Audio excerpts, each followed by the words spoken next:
দেশের দক্ষিণ পশ্চিমাঞ্চল মানুষের যাতায়াতের জন্য এতদিন লঞ্চ ছাড়া অন্য কিছু ভাবতেন না সাধারণ মানুষ। কিন্তু পদ্মা সেতু চালু হওয়ায় হিসেবটা উল্টে গেছে অনেকটাই।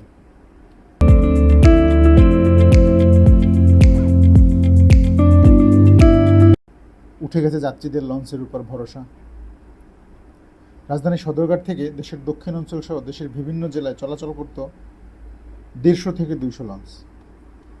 স্বাভাবিক সময় এই লঞ্চগুলো প্রায় 10,000 লোক নিয়ে চলাচল করত, আর ঈদের সময় এই সংখ্যাটা দাঁড়াতো প্রায় লক্ষাধিক।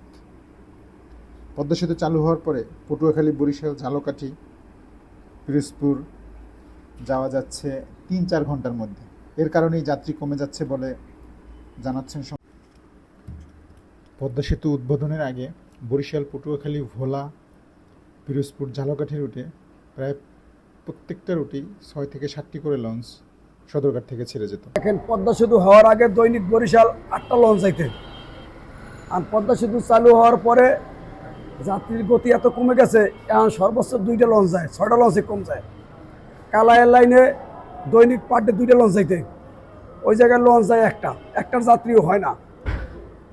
পটুয়াখালী লাইনে দৈনিক পার ডে 5খান লঞ্চ যাইতে, এই জায়গায় এখন দৈনিক একটা লঞ্চ যায়।